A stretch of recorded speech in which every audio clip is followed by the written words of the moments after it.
How's it going, everybody? Welcome back to a new video. So today we're going through the Mowzies and Mobs mod. I've been quite excited to do this one. It's done a little bit differently to what I normally do. I've decided to do a voiceover this time and do little cinematic shots instead of just me talking through it as I go along. So yeah, hopefully I'll go through everything. If not, I'm sorry. The wikis aren't very informative. It's only got some information about some of the stuff. And I'm going through the 1.165 update. So anything before might have been changed until now. So yeah, let's get into it. Mowzies Mobs was created and is developed by Bob Mowzie and Paul101 and iLexicon. The mod adds a variety of fictional creatures, each which has its own little lore and each with their own unique designs and animations. It can be played on its own or in a mod pack in which the creators have created called Mowzies Mod Pack, which includes 68 different mods including the Ice of Fire mod, Alex's Mobs, Danny's Expansion, Valhelzia's Structures and many more, all of which can be played on the Mowzies Mobs Patreon Minecraft server. So let's get on to some of the mobs that are actually included in this mod.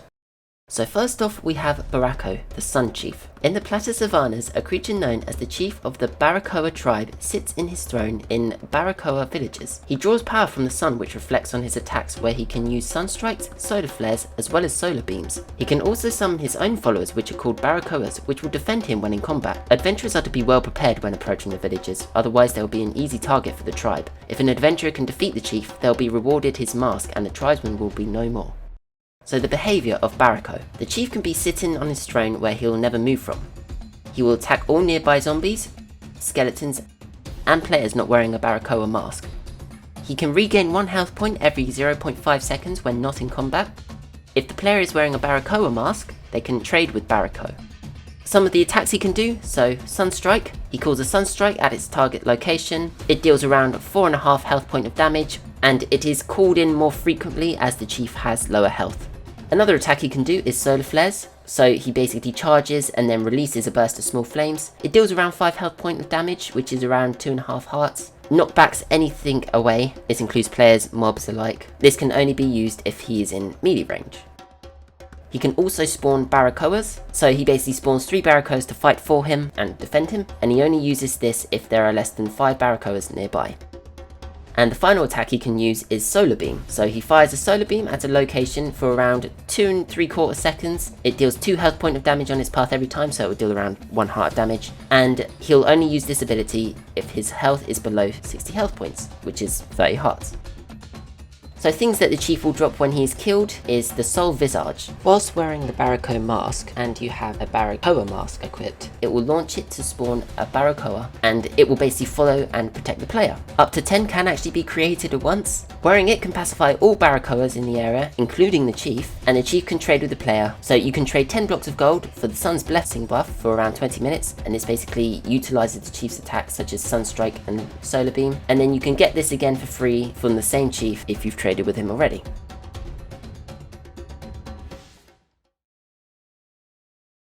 So the next mobs we have are the Barakoa, the Barakoana, and the Barakoaya. Native to the savannas, the Barakoa's tribesmen can be seen in their villages or travelling in small hunting packs of around 5 or 6. They use bones as weapons, imitating as clubs, while other tribesmen use poisonous blow darts. The savannas can be seen as their homeland, so will defend it at all costs and kill anything trespassing onto their land, which can make traversing through the savannas dangerous. The mask on their heads will drop once defeated, and the player can bestow the power of many types of masks, depending on the type that is dropped, which can make the player endure its power as it did for its previous owner. So for the Barakoa and the Barakoaya's behaviours, they will attack all players on site, making them extremely hostile towards them. However, wearing a mask will actually pacify them completely, so they will no longer attack you. Whilst in their village, they will attack nearby zombies and skeletons that attempt to enter it. They'll also offer to trade with players that wear a mask, as they can be seen as friendly. There's a couple ways they attack, so they'll attack with either their blowgun or a bone. It can deal up to 4 attack damage, which is 2 hearts, and when they attack, they will attempt to circle the target and occasionally get close to attack if they are equipped with a bone. If they're equipped with the blowgun, they won't, they will just stay at a distance and constantly attack.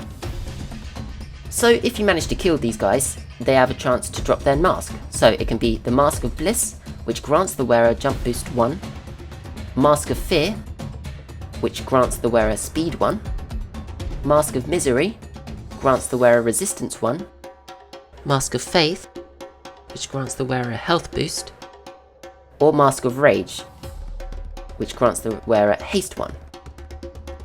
So moving on to the Barakoanas.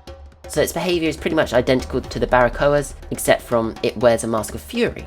They also use a spear and a shield which can negate some damage towards them. It will attack cows, pigs, sheep, chickens, zombies, and skeletons, so pretty much anything. All Barakoas will follow them as they are seen as the tribe leader and will attack anything the Barakoana attacks.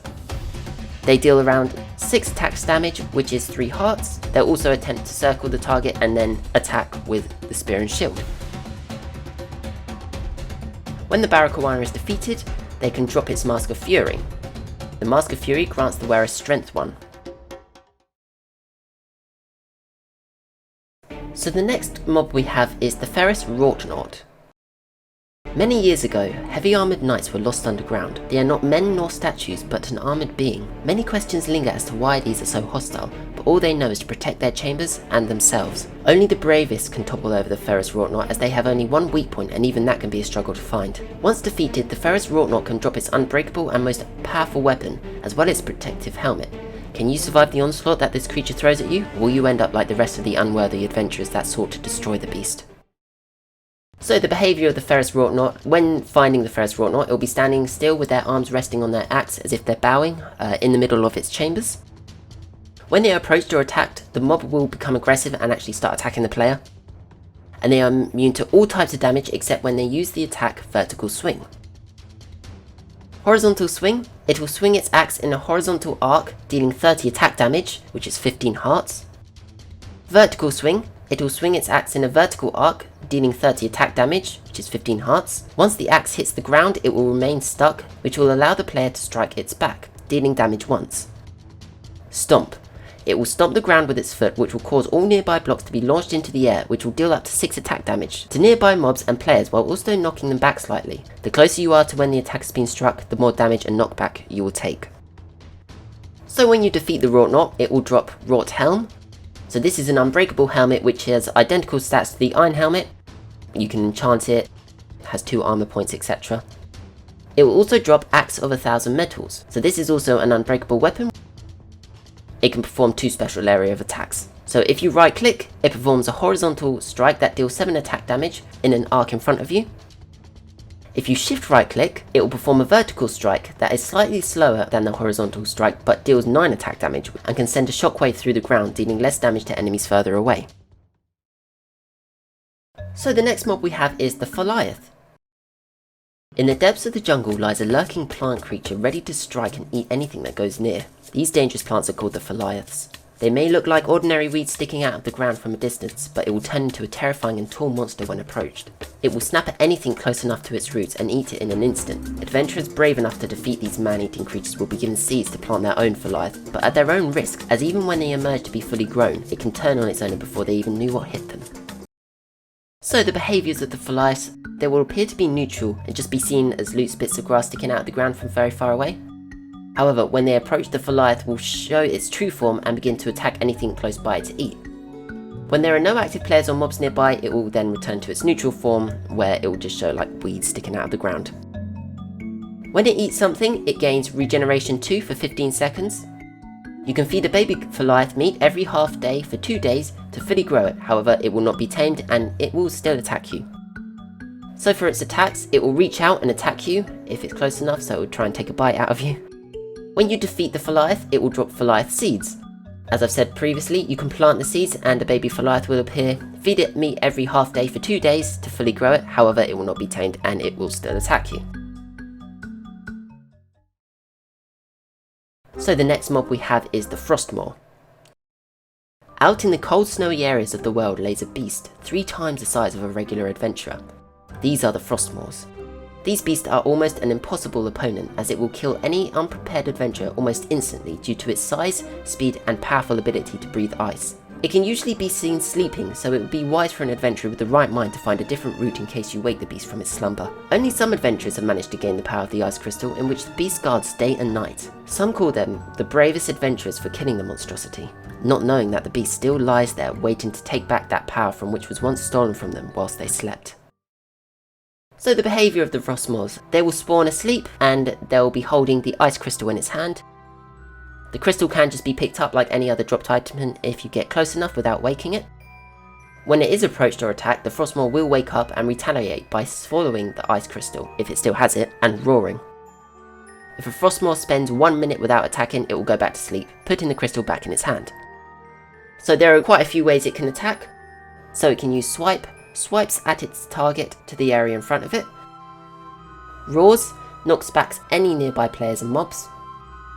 Ice Breath, breathes ice using the ice crystal. However, it cannot use this attack if it doesn't have the ice crystal, but it will deal 1 attack damage, 0.5 hearts, continuously. When damaged enough by this attack, it can actually apply Frozen, freezes the player for 2.5 seconds. Slam, slams the ground in front of it, dealing 36 attack damage to anything it hits. It will only use this attack if it's below 60% health. Ice Ball. If far away from the target, the Frostmaw will fire an Ice Ball, dealing 3 attack damage and freezing them. It cannot use this ability, however, if the Ice Crystal has been stolen. If you manage to defeat the Frostmaw, it will drop an Ice Crystal if it hasn't been stolen already. So what it can deal 1 attack damage, 0.5 hearts, continuously, and if damaged enough, it can inflict Frozen, which freezes the enemy, for 2.5 seconds. The energy can be depleted when used and will not break but regenerate. It takes around 30 seconds to fully regenerate. You can also apply the Unbreakable enchantment to the Ice Crystal to make it more durable when using it. So the next mob we have is the Grottol.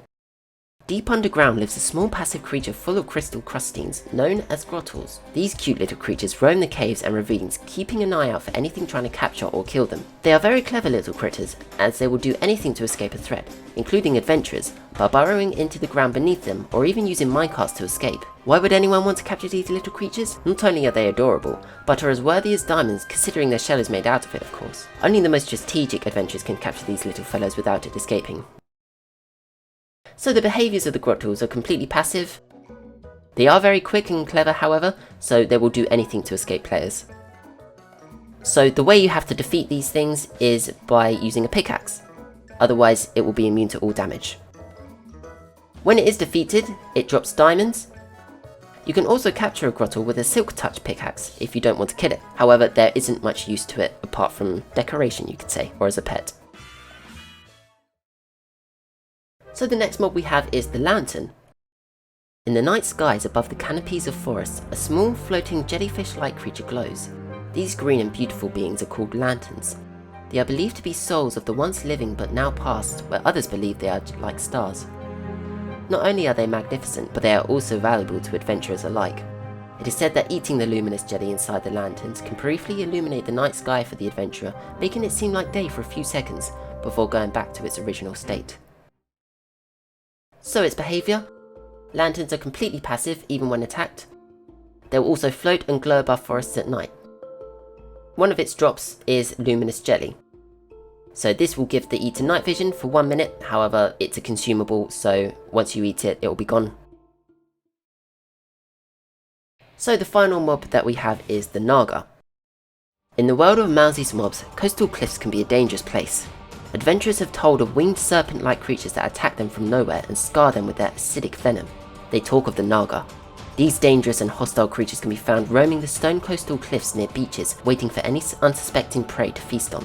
Although intimidating from afar, a couple of well-timed arrows can knock it out of the sky, where it is most vulnerable and adventurers can kill and collect its teeth and make them into dangerous weapons. However, their speed can greatly reduce the chance of defeating Nagas, so only the most accurate adventurers can kill these hostile monsters. Okay, so the behaviours of the Naga. It will hover above the target, looking at them and then shooting acid at them. They will occasionally do a super attack where they can charge down into the target very quickly, damaging them. Nagas will dodge any arrows fired at them, however hitting it can knock them out of the sky and deal damage as it crashes towards the ground. So some of its attacks, Nagas will shoot an acid ball at the target, dealing damage and inflicting poison too for a couple seconds. They can also swoop at the target at a quick and unexpected speed, which will also deal damage to it.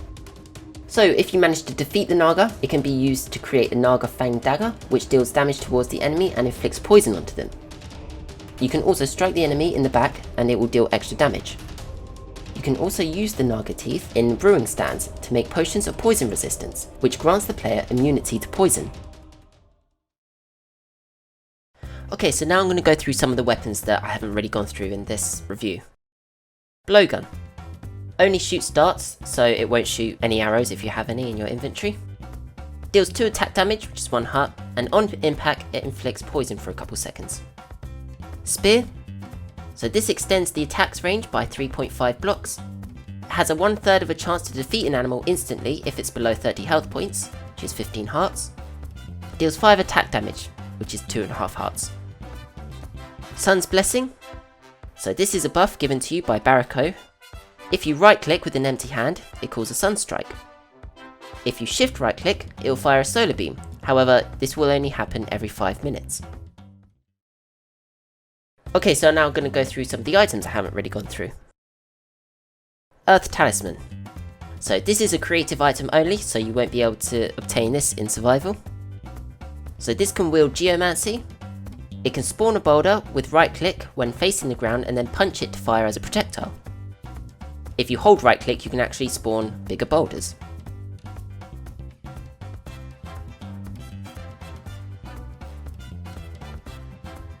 While in the air, double tap sneak to start the digging process. Look in the direction you want to dig, and then release sneak to start digging.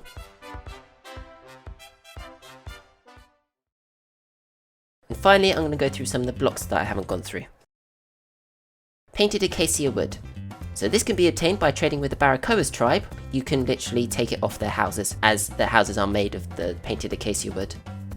And it can be used like any other bits of wood, such as using it to create a crafting table, or you can burn it in a furnace the same amount of time as a regular wooden plank would. Painted acacia wood slab. So 6 can be crafted from 3 painted acacia wood, like any other slab. Has the same uses as painted acacia wood. Thatch. Can be crafted from 9 grass or 9 tall grass, and this can only be used as decoration. So let's go and end the video. So thank you all so much for watching, I really hope you enjoyed. I might do the mod reviews this way from now on because I actually really enjoyed doing it this way instead of just going through it as I went along, because sometimes it wouldn't show the things I wanted it to. But now I have hopefully showed you everything. If not, I apologise. Once again, you can join the Discord server, give me more review suggestions. I'm not looking in the comments anymore, I'm sorry. I've had a suggestion already to do another mod, and I'm planning on moving away a little bit from the mobs, where I will just do any mod that you guys want me to do. So it doesn't have to be a mob mod, like I've just been given a suggestion to do a different type of mod. So yeah, let me know if you guys want me to do any more. But apart from that, thank you all so much for watching. I really hope you enjoyed. Please like and subscribe, I really do appreciate it. And I'll see you all in the next video. Bye.